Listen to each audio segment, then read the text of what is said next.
Let us begin our journey tonight by drifting not across a frozen tundra or a sun-baked desert, but into the deep, green, and vibrant heart of the Mesoamerican rainforest.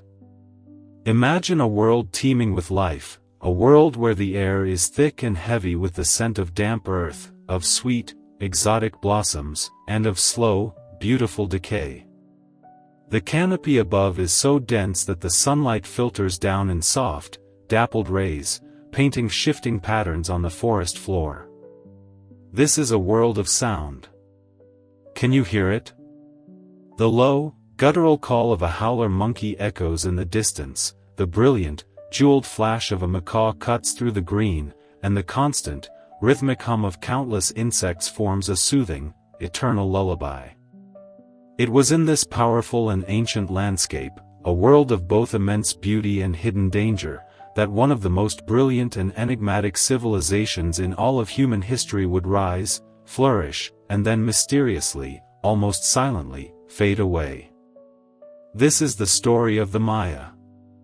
But before the great Maya pyramids pierced the jungle canopy, before their astronomers charted the intricate dance of the stars with an almost unbelievable precision, another, older, and even more mysterious culture had already laid the groundwork. To understand the Maya, we must first listen to the whispers of their mother culture, the great Olmec civilization.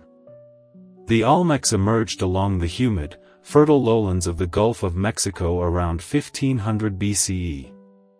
They were the pioneers of this jungle world, the first to build great ceremonial centers, the first to create a complex social structure, and the first to leave behind a legacy of art so powerful and so strange that it continues to mystify us to this very day.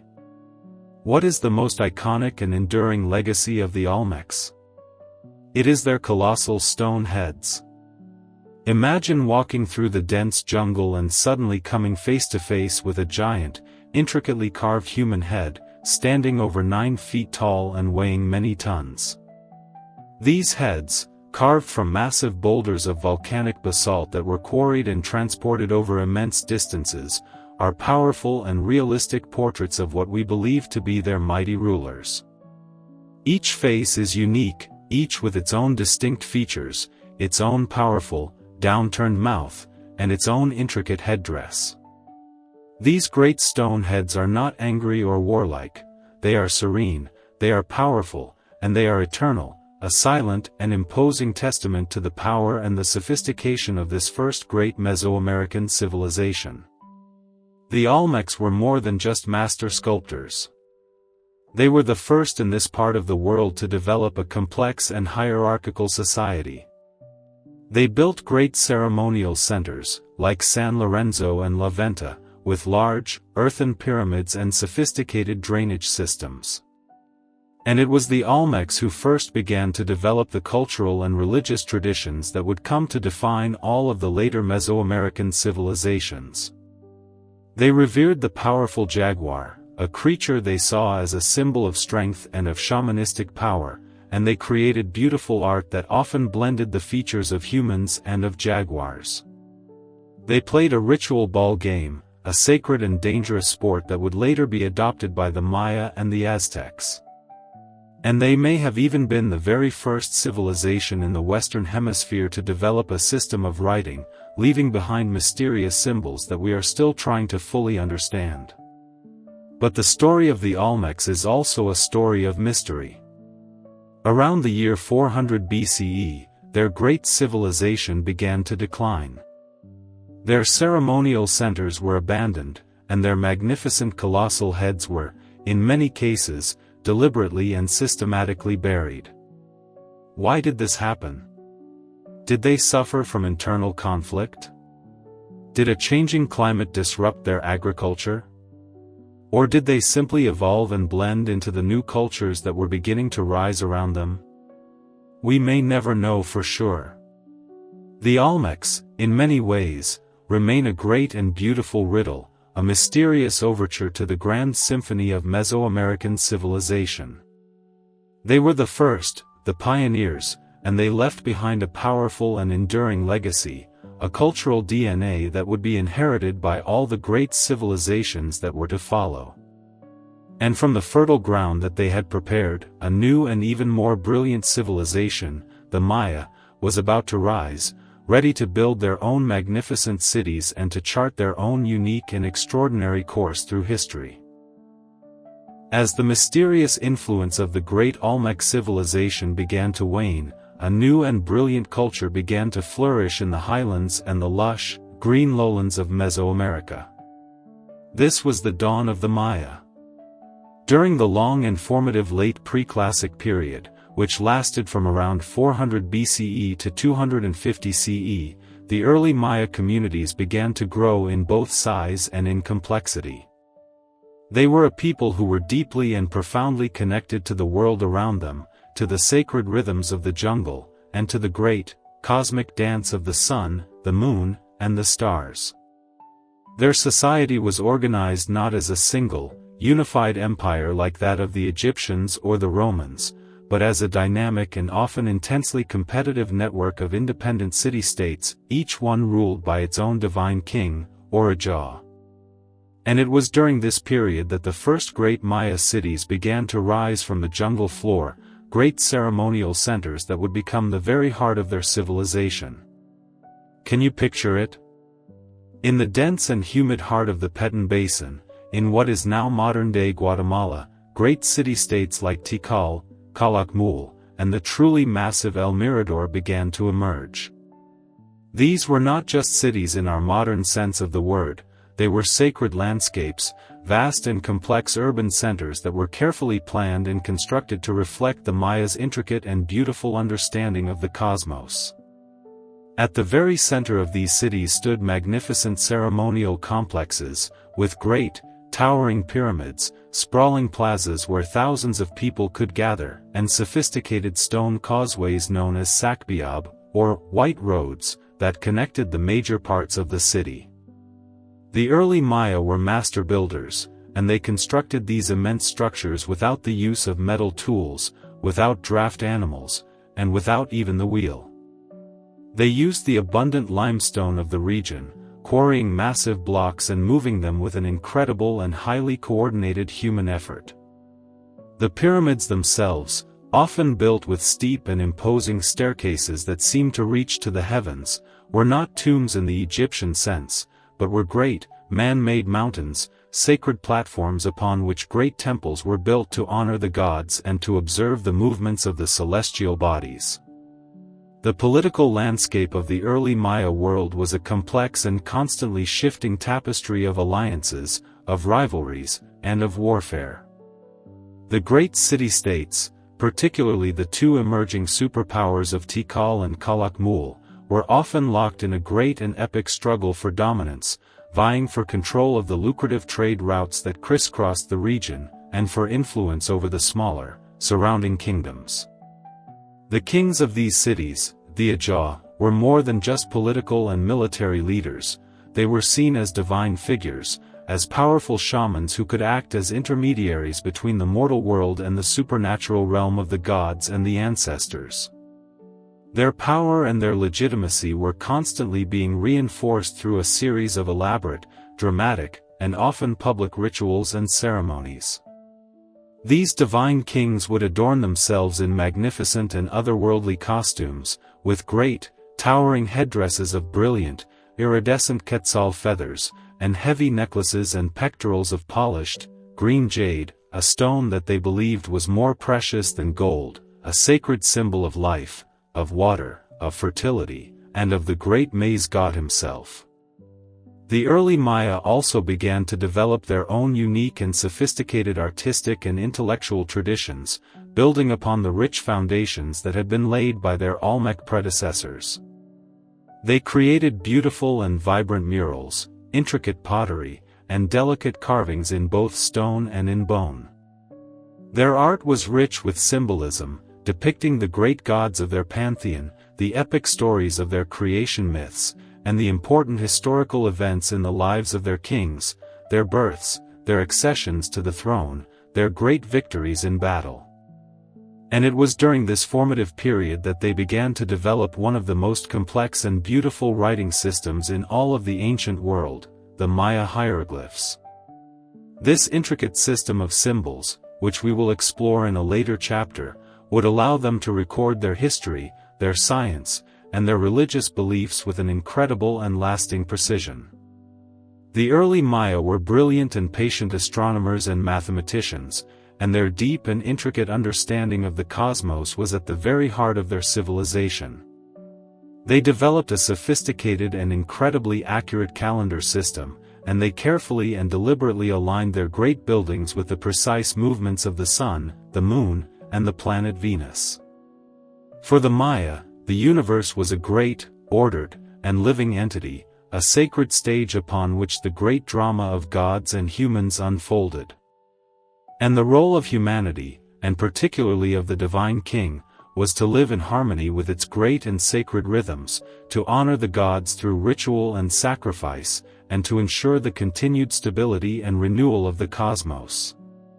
The great jungle cities of the pre-classic Maya, rising from the green heart of the rainforest, were a powerful and enduring testament to their incredible ingenuity, their deep and profound spirituality, and their lasting connection to the universe. In the dense, humid, and vibrant green heart of the Petan rainforest, a great city rose towards the heavens, its magnificent stone temples piercing the jungle canopy like the great, gray, and silent trunks of the sacred ceiba tree. This was Tikal, one of the most powerful and enduring city-states in all of Maya history. For over 1,000 years, from the formative pre-classic period to the height of the classic era, Tikal was a great and bustling hub of political power, of sacred religious ceremony, of breathtaking art, and of far-reaching commerce. Its influence, like the roots of the great jungle trees, stretched for hundreds of miles throughout the Maya lowlands. The story of this single, remarkable city is, in many ways, the story of the Maya civilization itself, a story of incredible and almost unbelievable achievement, of fierce and unwavering ambition, and of a profound and enduring mystery. Let us now walk together through the very heart of this great and ancient city. Imagine yourself standing in the great plaza of Tikal, a vast, open, grassy space that served as the ceremonial and the spiritual center of the entire kingdom. The air here is thick and heavy with the sweet, sacred scent of burning copal incense, and the low, rhythmic sound of distant drums echoes off the great stone monuments that surround you. On the eastern side of the plaza, rising to a height of over 150 feet, is the magnificent temple, which we now call the Temple of the Great Jaguar, a steep and imposing pyramid that houses the tomb of a great Tikal king, Jasa Chan Kawil I. And directly across the plaza, facing it like a perfect mirror image, is the slightly smaller but equally beautiful temple too, the Temple of the Masks. These two great pyramids, with their intricate and beautiful roof combs reaching towards the heavens, were more than just buildings. They were sacred, man-made mountains, powerful portals that were designed to connect the world of the living with the supernatural realm of the gods and the great, deified ancestors. The Great Plaza was flanked on its other sides by two sprawling palace complexes. To the north stands the North Acropolis, a vast and complex series of smaller temples and royal tombs that, over the centuries, served as a great necropolis for the city's many rulers. And to the south lies the Central Acropolis, a labyrinthine palace complex of quiet courtyards, of long, cool galleries, and of residential buildings where the king and his royal court lived and governed. This entire, magnificent complex was the great and sacred stage upon which the divine drama of Maya kingship unfolded. The king of Tikal, the divine Ajah, was the absolute and undeniable center of this world. He was the great military commander, the chief priest of all the sacred rituals, and the holy intermediary between his people and the powerful and often unpredictable gods. His entire life was a constant and demanding series of elaborate and complex rituals that were designed to maintain the delicate and crucial balance of the cosmos and to ensure the continued prosperity of his kingdom. But Tikal was more than just a great and silent ceremonial center. It was a bustling and vibrant city, a true metropolis of the jungle that was home, at its peak, to tens of thousands of people. Imagine walking along the great, white, limestone causeways, the Sakbiab, that connected the different parts of the city.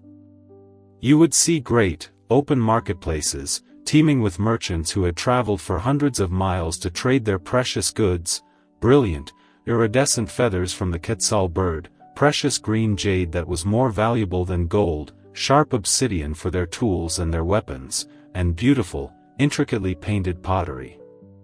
You would hear the constant sound of the artisans at work, the gentle and rhythmic tap of a sculptor's chisel on stone, the soft scrape of a potter's tool on wet clay. And you would see the farmers, returning from their fields at the end of a long day, their baskets full of the sacred maize that was the very lifeblood of their entire civilization. However, the story of Tikal was also a story of intense and constant rivalry. For centuries upon centuries, Tikal was locked in a great and epic struggle for dominance with its powerful neighbor and arch-rival, the great city-state of Calakmul, the Kingdom of the Snake.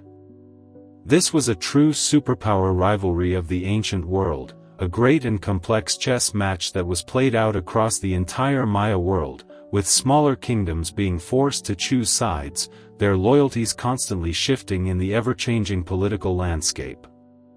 This long and bitter conflict, which would see great and bloody battles fought and mighty kings captured and sacrificed, would ultimately shape the destiny of both of these great cities. The great ambition of Tikal was written in stone, in the great pyramids that reached towards the heavens, in the intricate hieroglyphs that recorded the glorious deeds of its kings, and in the great causeways that connected its sprawling urban landscape. It was a city that was built to last for eternity, a city that was designed to be a perfect reflection of the Maya cosmos here on Earth. And for over 1,000 years, it was one of the brightest and most powerful lights in the entire ancient world.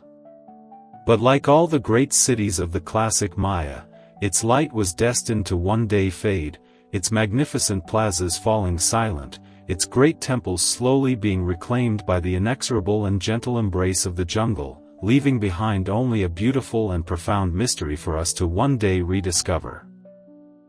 The ancient Maya possessed a profound and deeply intricate understanding of time, an understanding that was far more complex and sophisticated than that of almost any other ancient civilization. For the Maya, time was not a simple, linear progression from the past to the future, a straight line on which events occurred. It was a sacred and living entity, a great, cyclical, and cosmic dance of divine forces that governed every single aspect of their existence, from the planting of the maize to the crowning of a king.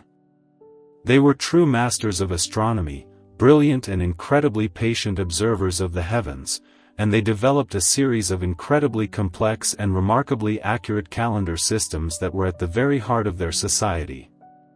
To truly understand the Maya is to understand their obsession with time, a concept that was, for them, the very fabric of the cosmos itself.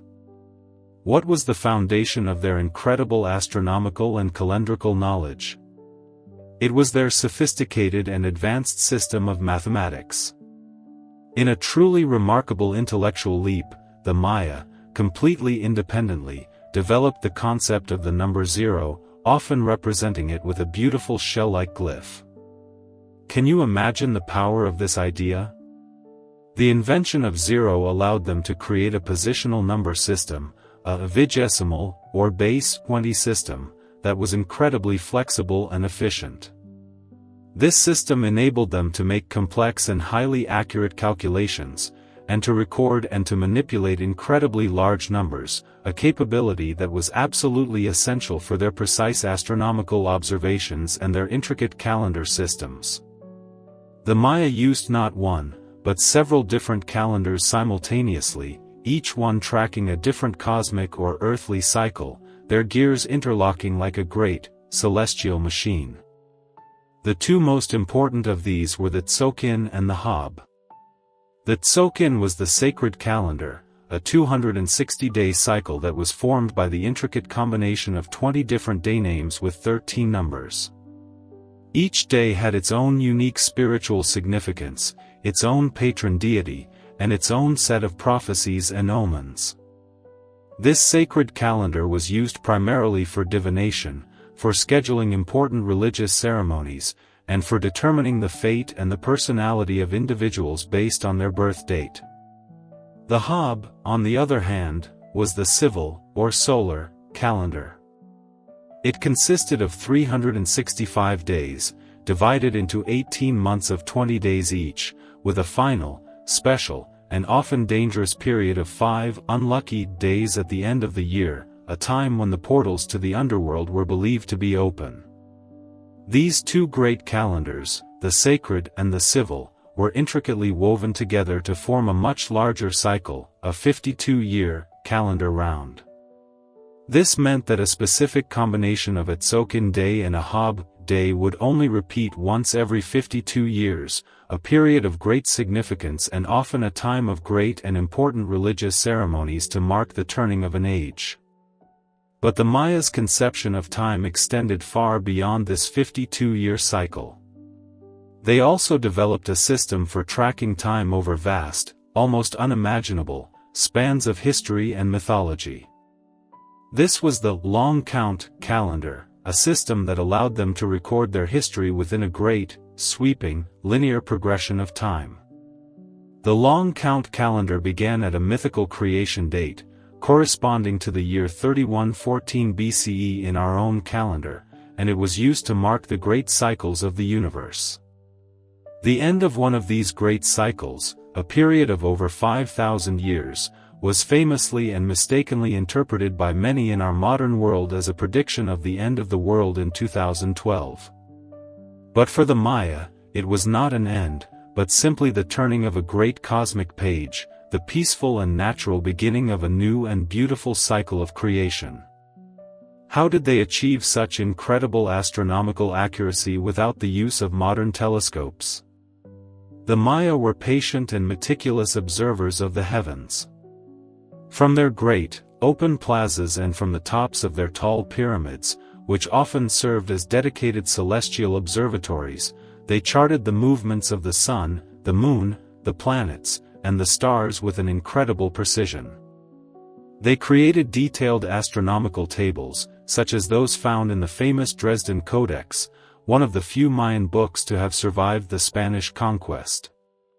These tables allowed them to accurately predict solar and lunar eclipses and to track the long and complex cycle of the planet Venus, a celestial body they associated with war and with great cosmic events, with an accuracy that was not surpassed until the 20th century.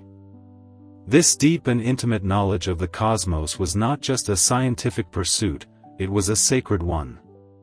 The movements of the heavens were seen as the actions of the gods themselves, and the ability to understand and to predict these movements gave the divine kings and the priests immense power and authority. They were the keepers of time, the great weavers of the sacred calendar, the only ones who could interpret the will of the gods and guide their people in perfect harmony with the great, eternal, and beautiful rhythms of the universe. In the quiet, vine-choked ruins of the great Maya cities, on the tall, gray, stone monuments known as stelae, on the intricately painted pottery that was placed in their royal tombs, and on the great stone lintels that spanned the doorways of their sacred temples, the Maya left behind a story.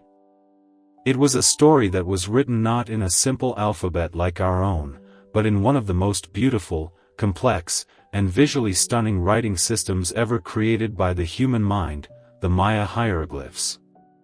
For over 1,000 years after their great civilization collapsed, the meaning of these intricate and beautiful symbols was completely and utterly lost. They were seen by explorers and scholars as mysterious and impenetrable decorations, as beautiful but silent works of art, a puzzle locked away in stone. But in our own modern times, after decades upon decades of painstaking and brilliant work by a dedicated and passionate group of scholars, we have finally and miraculously cracked the code. The quiet whispers on the stone can now be heard once more, allowing us to understand the Maya, for the very first time, in their own words, a voice that speaks to us across the vast expanse of time. What did this remarkable and unique writing system look like? It was a sophisticated and beautiful combination of what we call logograms, which are symbols that represent a whole word or an entire idea, and syllabograms, which are symbols that represent a syllable or a sound. This complex, hybrid system gave the Maya an incredible flexibility and a profound artistic beauty in their writing. They could write the same word in several different and equally correct ways, either with a single, beautiful and often pictorial logogram, or by spelling it out phonetically with a series of smaller syllable glyphs. This incredible complexity is what made the script so difficult for early scholars to decipher, but it is also what gives it its incredible artistic beauty and its deep, layered, and often poetic meaning. The glyphs themselves are true works of art, often taking the form of stylized human heads, of animals like the jaguar or the serpent, of the heads of their powerful gods, and of abstract and beautiful symbols, all intricately carved or painted with a remarkable and flowing grace.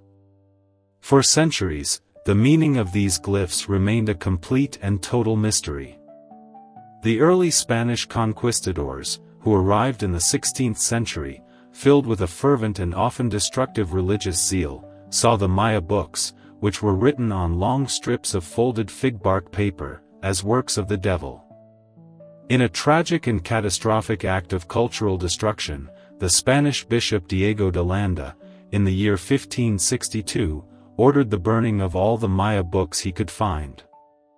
In this single, great fire, almost the entire written record of the Maya civilization, their history, their science, their poetry, their prophecies, was turned to ash.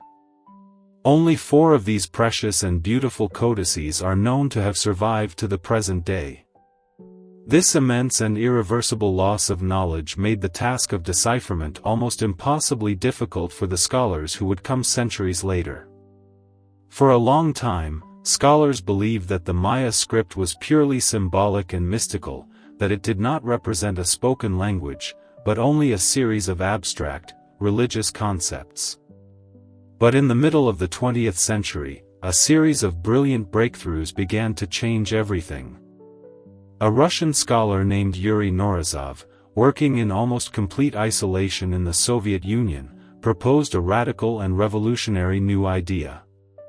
He argued that the Maya script was, in fact, a true and complete writing system, one that represented the sounds of a spoken language. His work, though initially dismissed and even ridiculed by many in the West, laid the essential groundwork for the great decipherment that was to come. And in the decades that followed, a new generation of scholars, including a brilliant architectural draftswoman named Tatyana Proskuryakov, began to build upon his work. Proskuryakov, in a particularly brilliant piece of deduction that reads like a great detective story, was studying the intricate drawings she had made of the carved stone stelae at the ancient Maya city of Piedras Negras. She began to notice a strange pattern in the dates that were recorded on these monuments. She realized that the span of dates on a particular group of stelae was about the same as a normal human lifespan. And she made the brilliant and intuitive leap that these were not recording astronomical events or the movements of the gods, but were recording the births, the accessions to the throne, and the deaths of real, historical kings and queens. This was a monumental breakthrough. It transformed the glyphs from a collection of mysterious and abstract symbols into a true and readable history. The Maya were no longer an anonymous and unknowable people, they were a people with kings and with queens, with a real, recorded, and often dramatic history. And so, the great story of the Maya, a story that had been locked away and silent in the stone for 1,000 years, began to be told once more. We can now read the names of their great rulers, powerful kings like Spear-thrower Owl and Jasa Chan Kawil. We can understand the complex and shifting political alliances and the great, epic wars that were fought between the rival city-states of Tikal and Calakmul. And we can appreciate the profound and beautiful poetry of their religious beliefs. The decipherment of the Maya hieroglyphs stands as one of the greatest intellectual achievements of the 20th century, a powerful and inspiring testament to the enduring power of human curiosity and to our deep and fundamental need to understand the past. It has allowed us to move beyond the simple study of their pottery and their great, silent buildings, and to finally hear the authentic and long-lost voices of the Maya people themselves, a quiet and beautiful whisper that has traveled to us across the centuries, a whisper from a lost and magnificent world. In the great ceremonial centers of the Maya cities, nestled between the towering, godlike pyramids and the sprawling, labyrinthine palaces, there was always a special and incredibly sacred space. This was the Great Stone Ball Court. The Mesoamerican ball game, which the Maya called pits, was far more than just a simple sport or a form of public entertainment. It was a profound and deeply significant ritual, a complex and dramatic performance that was woven into the very fabric of their political, their religious, and their cosmological worldview. To understand the ball game is to understand the very heart of the Maya world, a world where the movements of a simple rubber ball on a stone court could mirror the great and eternal dance of the sun, the moon, and the stars, and where the outcome of a single game could determine the fate of kingdoms and the very lives of its players. Imagine yourself standing in one of these magnificent ball courts, perhaps the great one at the city of Chichen Itza. The court is a long and narrow alley, flanked by two massive, high, and steeply sloping stone walls. The air is thick, hot, and humid, and the silence is profound, a sacred quiet that is broken only by the distant calls of howler monkeys in the surrounding jungle. The acoustics of the space are perfect, designed to carry the sounds of the game, the hard, sharp thud of the rubber ball against the stone walls, the guttural shouts of the players, the deep, rhythmic chants of the spectators, to every corner of the court. High up on each of these great walls is a single, intricately carved stone ring, positioned vertically, its opening barely larger than the ball itself.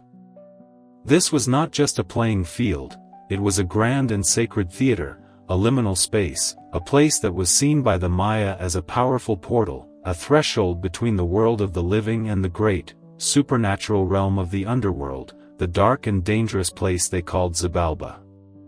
And what of the game itself?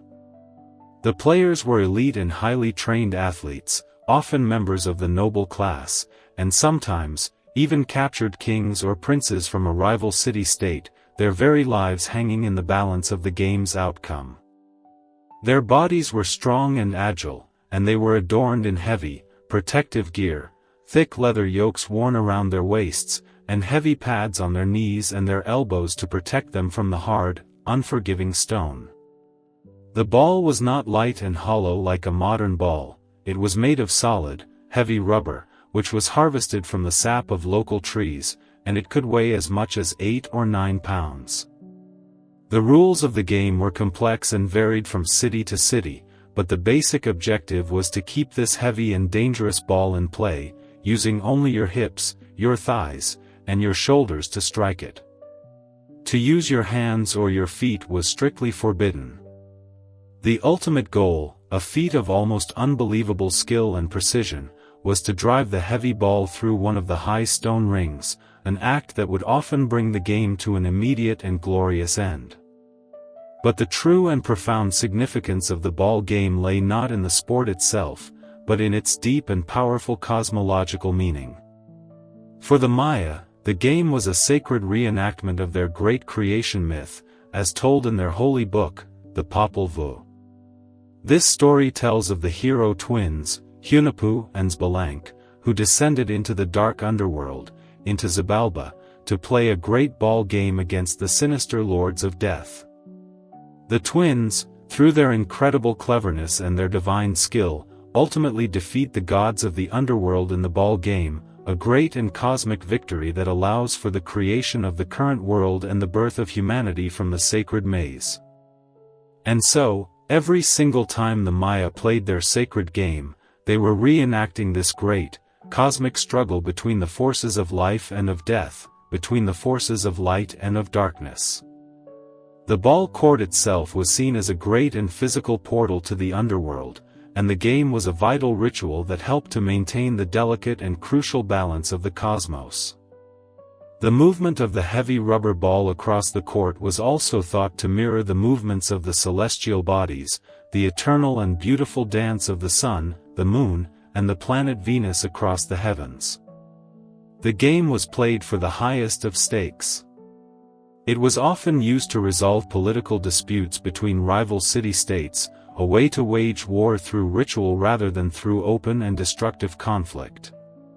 The outcome of a single game could determine the fate of captives, the terms of a new treaty, or the right to claim tribute from a lesser kingdom. And in its most sacred and most somber form, the game could culminate in a great and solemn sacrifice. For the Maya, this was not an act of simple cruelty, it was a vital and necessary offering, a way to nourish the gods with the most precious thing of all, human life force, and to ensure that the sun would continue to rise, that the rains would continue to fall, and that the great and eternal cycle of life, of death, and of rebirth would continue. The sacred ball game was a perfect and powerful microcosm of the entire Mayan worldview, a place where sport, politics, religion, and cosmology all came together in a single, powerful, and deeply meaningful ritual, a game played for the very fate of the universe itself. The classic period of the Maya civilization was not an age of a single, unified empire.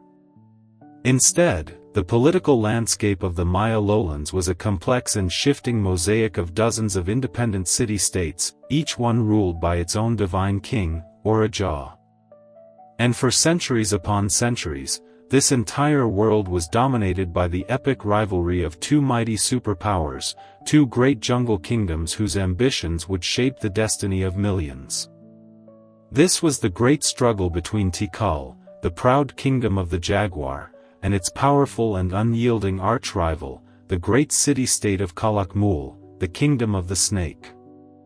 The long and bitter conflict between these two great cities, a geopolitical chess match that lasted for over 100 years, was a story of shifting alliances, of quiet political intrigue, and of great and dramatic battles that would ultimately define the history of the entire Maya world.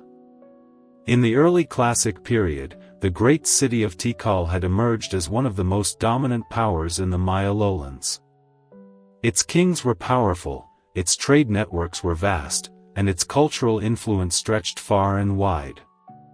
But in the 6th century CE, a new and powerful rival began to challenge its long-held supremacy. This was the kingdom of Calakmul, located to the north of Tikal.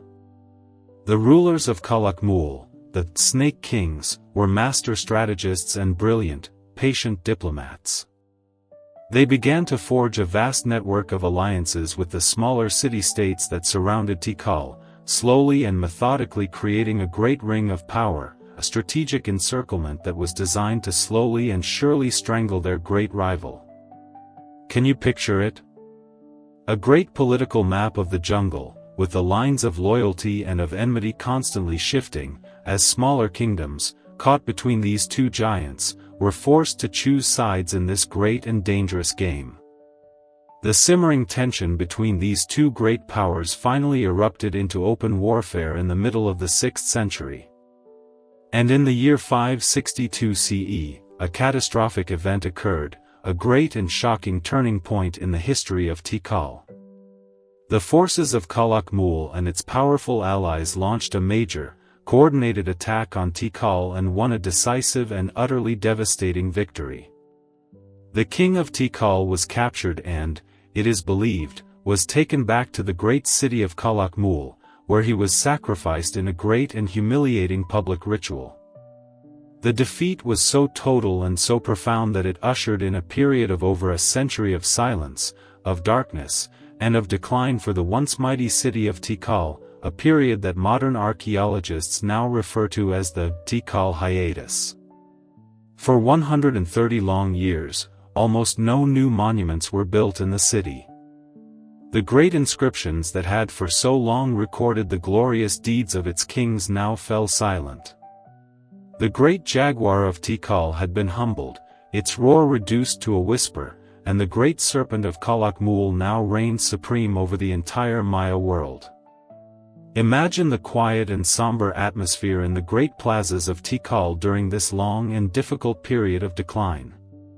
The once bustling marketplaces were now quiet, the great temples were perhaps in disrepair, their painted stucco crumbling, and the people lived under the long and oppressive shadow of their great rival. But even in this dark and difficult time, the spirit of Tikal, the memory of its past glory, did not die. The people held on to their traditions, they whispered the stories of their great kings of old, and they waited, patiently, for the day when a new and powerful king would rise to lead them back to greatness. And that day finally came. In the late 7th century, a new and dynamic king, a man named Jasa Chan Kawil I, ascended to the throne of Tikal. He was a brilliant military strategist and a deeply charismatic leader, and he was determined to restore the power and the honor of his kingdom. He began to rebuild his army, to forge new and powerful alliances, and to prepare his people for the final, inevitable confrontation with their city's ancient and bitter enemy. The great and final clash between Tikal and Calakmul came in the year 695 CE. Jasa Chan Kawil I, leading his revitalized army, marched out to meet the forces of Calakmul, which were led by their own powerful king, a man named Yichak Kak. The battle was fierce and bloody, a final, epic struggle between the two great superpowers. But this time, the outcome was different. The forces of Tikal, filled with a new sense of purpose and a burning desire for revenge for a century of humiliation, fought with an incredible and desperate ferocity. They completely and utterly defeated the army of Calakmul, and in a stunning and beautiful reversal of history, they captured the great Snake King himself. The victory was total and absolute. The long and painful Tikal hiatus was finally over.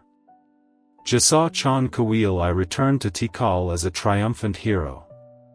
And to celebrate his great and historic victory, he commissioned the construction of one of the most magnificent and iconic temples in the entire Maya world, the Great Temple I, the Temple of the Great Jaguar, the very pyramid that would one day become his own magnificent tomb.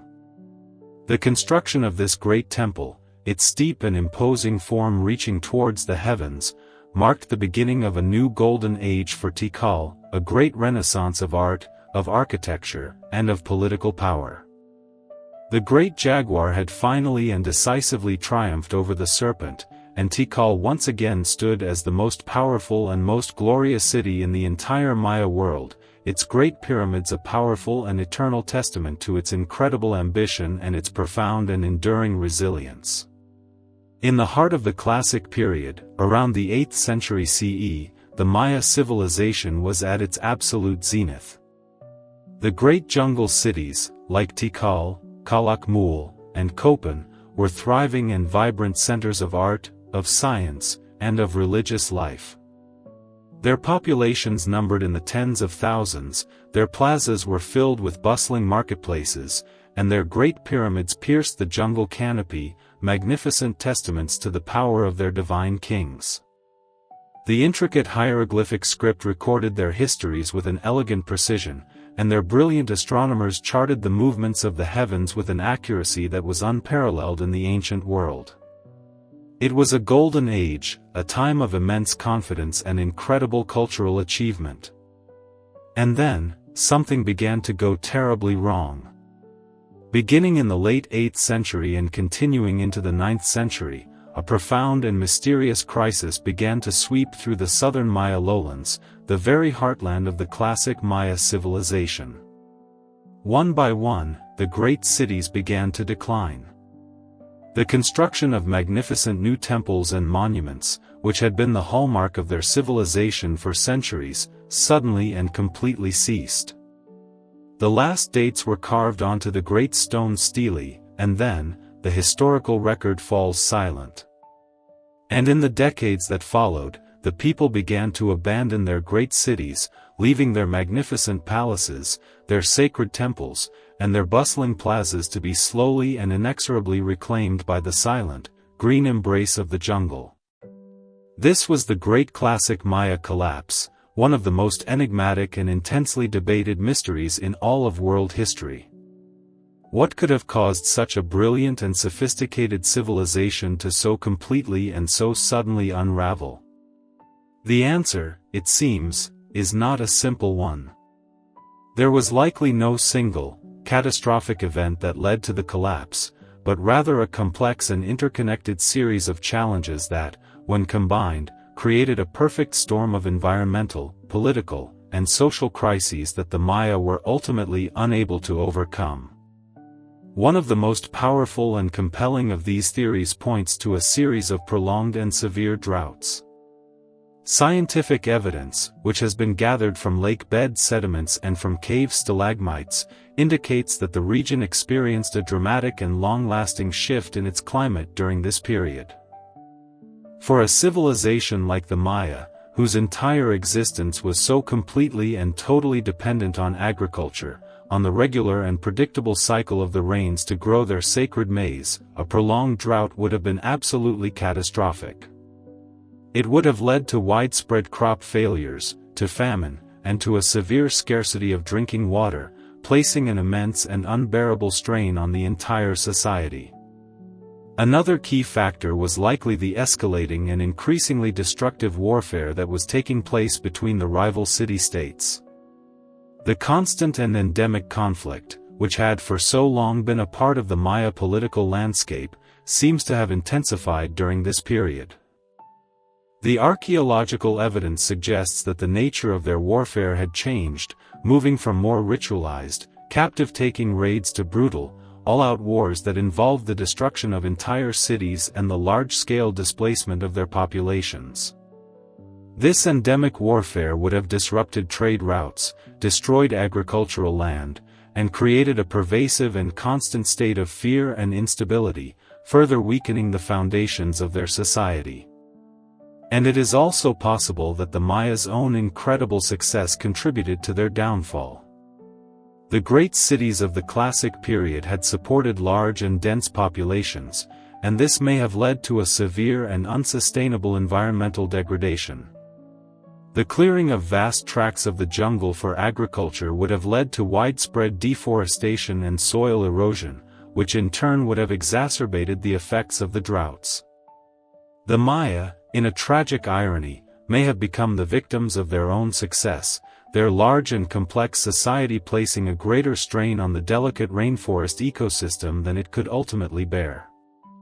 And finally, all of these immense pressures, the environmental stress of the drought, the social stress of the constant warfare, and the economic stress of a failing agricultural system, likely led to a profound crisis of faith.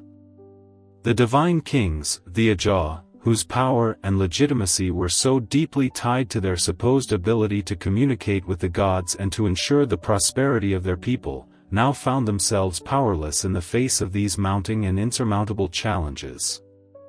As the rains failed and the crops withered, the common people likely began to lose their faith in their rulers and in the very gods they worshipped. And so, over the course of several generations, the people simply began to walk away.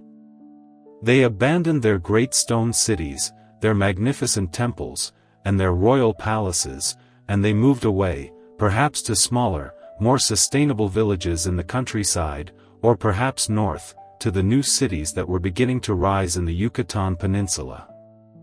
The great classic Maya collapse was not a sudden death, but a slow and quiet fading away, a gradual and heartbreaking abandonment of a way of life that was no longer sustainable.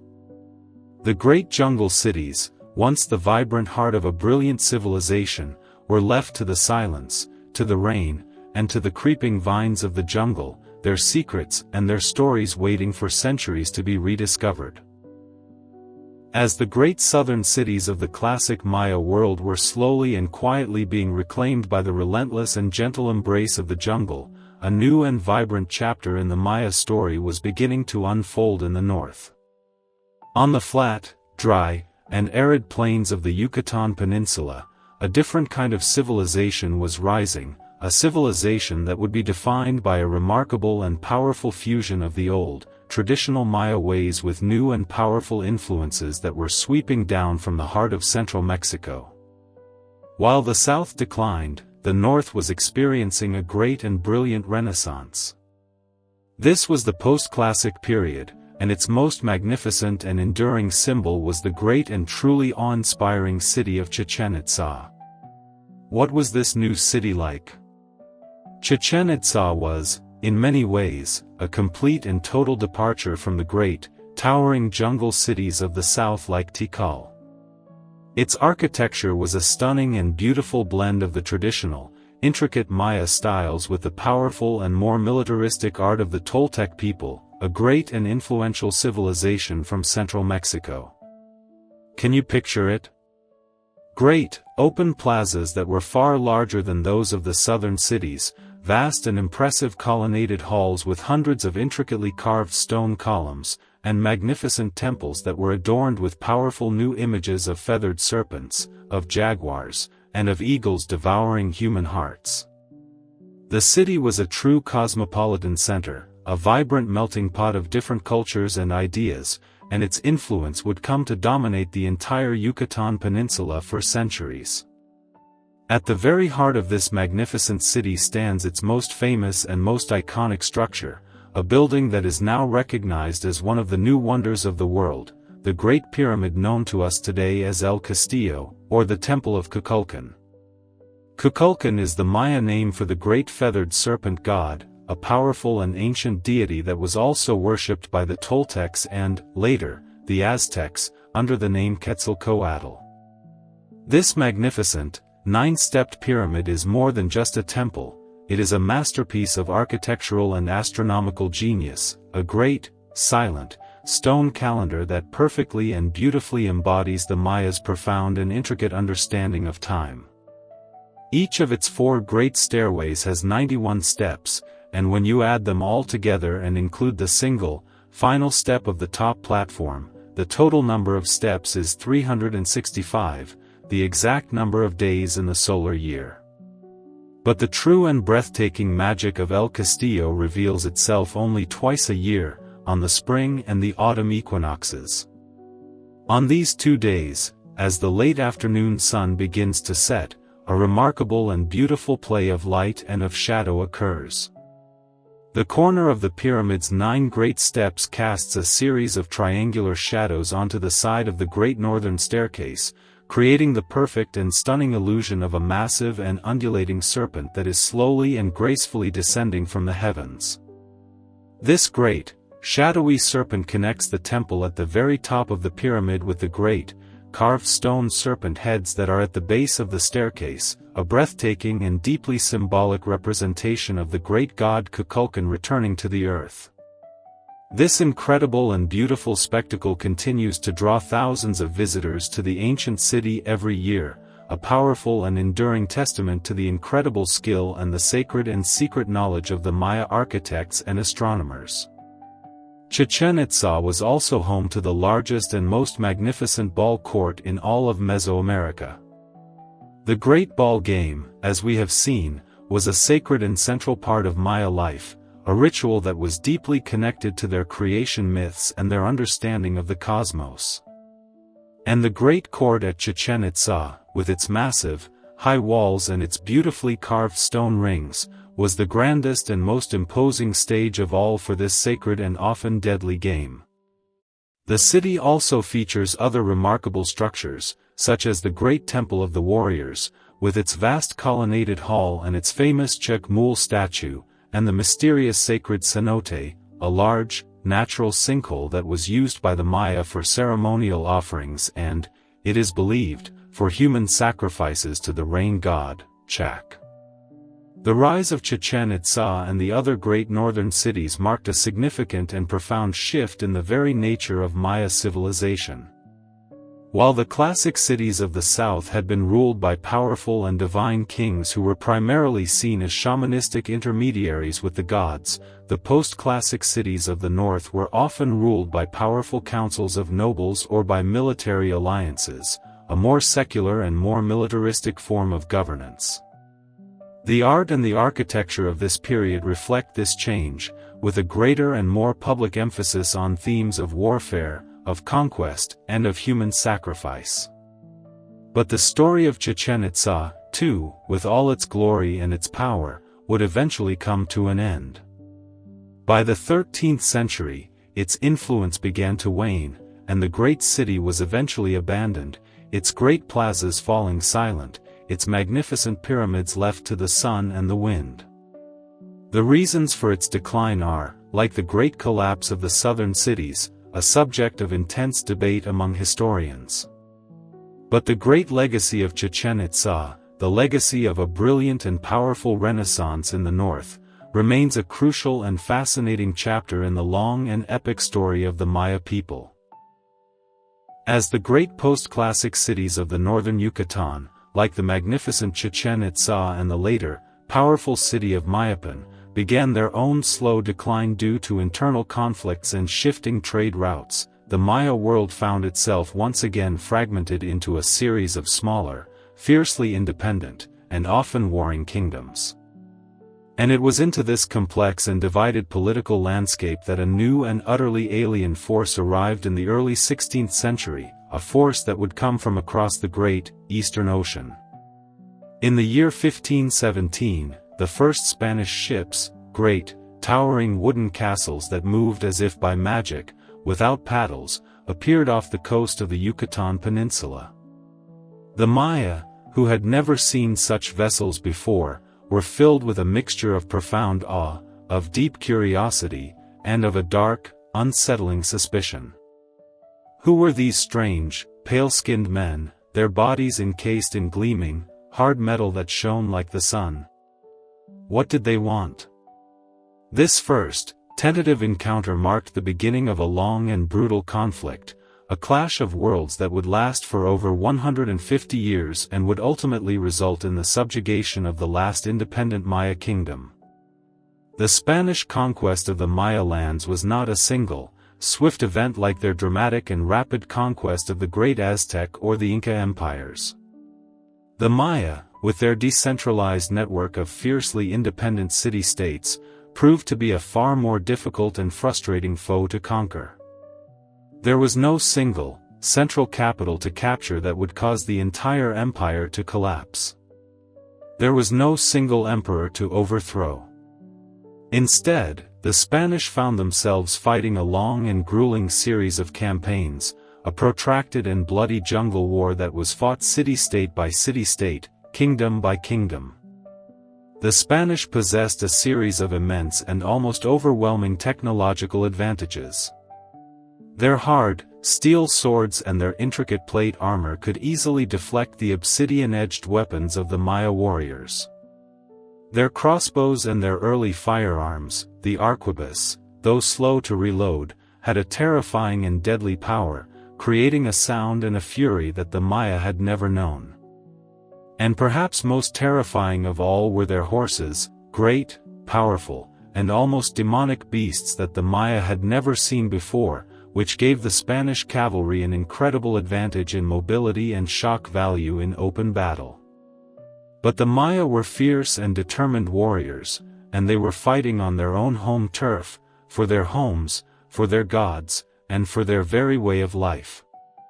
They used their intimate and ancient knowledge of the dense and difficult jungle terrain to their absolute advantage, employing clever guerrilla tactics and sudden, violent ambushes to harass the Spanish forces. They fought with a courage and a desperation born from a deep and profound desire to protect their world from these strange and powerful invaders. However, the greatest and most devastating weapon that the Spanish brought with them, the weapon that would truly seal the fate of the Maya, was not their steel or their gunpowder, it was an invisible and unintentional one. The European diseases, such as smallpox, measles, and influenza, to which the Maya people had absolutely no immunity, swept through the population like a wildfire, wiping out entire villages and decimating their armies long before they ever saw a Spanish soldier. It is estimated that up to 90% of the native population perished due to these new and terrible illnesses in the first century of contact. This catastrophic demographic collapse was perhaps the single most important factor in the eventual Spanish conquest of the region. Despite the immense and almost insurmountable challenges of disease and constant warfare, some Maya kingdoms managed to resist the Spanish for centuries. Deep in the heart of the Petén rainforest, a final, independent Maya kingdom held out, its magnificent capital city of Tenochtitlan, which was located on a beautiful and highly defensible island in the middle of Lake Petén itself, becoming the last great bastion of Maya independence. For over a century after the fall of the great Aztec Empire, the kingdom of the Itzá Maya at Tenochtitlan, which was also known as Tayasal, remained a proud and defiant symbol of resistance, a place where the old gods were still worshipped, where the ancient calendars were still kept, and where the sacred flame of Maya culture was kept alive against the gathering darkness. The final conquest of this last Maya kingdom came in the year 1697. A large Spanish force, after years of failed and costly attempts, finally managed to cross the Great Lake, using a specially constructed and heavily armed attack boat, and to storm the island city. The battle was fierce, but the outcome was inevitable. The fall of Tenochtitlan marked the final, tragic end of the last independent native state in all of the Americas.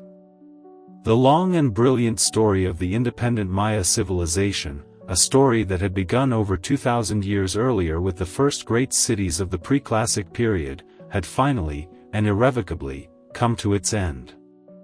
The great jungle cities were now all silent, their people gone, their magnificent temples and their towering pyramids left to be slowly and gently reclaimed by the jungle, their great and profound mysteries waiting patiently for centuries to be rediscovered by a future world. In the centuries that followed the Spanish conquest, the great jungle cities of the Maya were all but forgotten by the outside world. Their magnificent pyramids, their sprawling palaces, and their beautiful, intricate stone carvings were slowly and inexorably swallowed by the dense and powerful rainforest. Great roots, like the fingers of the earth itself, wrapped around the ancient stones, and a thick, green canopy of leaves hid their wonders from the sky. The story of the Maya, for a very long time, became a story of mystery and of legend, a tale of a lost and enigmatic people. But the Maya did not disappear. Their legacy, and indeed, their descendants, would endure, a quiet but powerful testament to the incredible resilience of their culture. The great rediscovery of the Maya civilization by the Western world began in the 19th century. Intrepid explorers and adventurers, men like the American writer John Lloyd Stephens and the English artist Frederick Catherwood, began to venture deep into the treacherous jungles of Central America, following rumors of great, lost cities. What they found there would stun the entire world. Can you picture their awe and their astonishment as they hacked their way through the thick jungle undergrowth and suddenly came upon the towering, vine-choked pyramids of great cities like Copan and Palenque? Stephens, in his famous travelogues, wrote with a profound and beautiful sense of wonder about these magnificent ruins, while Catherwood's incredibly detailed and romantic drawings captured their mysterious beauty and brought the world of the ancient Maya to life for a captivated European and American audience. These early explorations sparked a great new wave of interest in the Maya, and in the decades that followed, archaeologists began the long and painstaking work of uncovering these lost cities from their jungle tombs. And as we have seen, the greatest breakthrough of all came with the decipherment of their complex and beautiful hieroglyphic writing. This incredible intellectual achievement finally gave a voice back to the ancient Maya, allowing us to read their history, to understand their beliefs, and to hear the stories of their kings and their queens in their own words.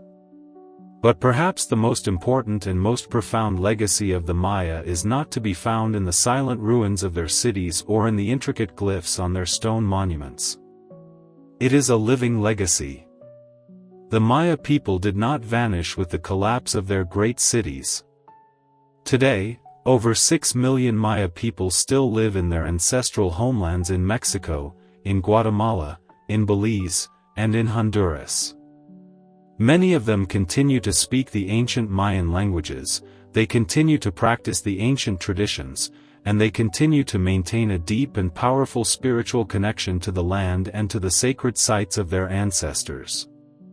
They are a powerful and enduring testament to the incredible resilience of a culture that has survived conquest, disease, and centuries of oppression. The contributions of the ancient Maya to the great story of human civilization are immense and undeniable. They were brilliant mathematicians who, completely independently, developed the concept of the number zero, a revolutionary intellectual leap that allowed them to make incredibly complex calculations.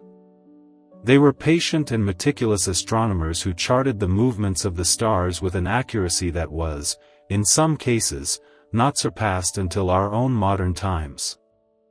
And they were master architects and artists, who created cities of breathtaking beauty and works of art that continue to inspire a sense of wonder and of awe. And yet, for all that we have learned, the Maya still hold on to many of their secrets. The great mystery of the classic Maya collapse, the question of why the great southern cities were so suddenly and so completely abandoned, remains one of the greatest and most fascinating unanswered questions in all of archaeology. Was it drought? Was it warfare? Was it disease? Or was it a complex combination of all of these things? Perhaps we will never know for sure. And it is this very mystery, this sense of a great and brilliant world that was lost to time, that continues to fuel our deep fascination with this incredible civilization. And so, our long journey into the world of the Maya comes to its end. It is a story of incredible intellectual achievement, of breathtaking artistic beauty, of profound spiritual depth, and of enduring human resilience. The great stone cities may now be silent, their plazas empty, their temples a home to only the jungle birds and the quiet whispers of the wind. But the legacy of the Maya is not dead. It lives on in the faces of their descendants, in the ancient languages that are still spoken in the small villages of the highlands, and in the great and profound mysteries that continue to call to us from the heart of the jungle. Now, let the echoes of the sacred ball game, the whispers on the stone, and the silent gaze of the great temples fade into the quiet of the night. It is time for history to rest, and it is time for you to rest as well. Good night, and have wondrous, mysterious dreams.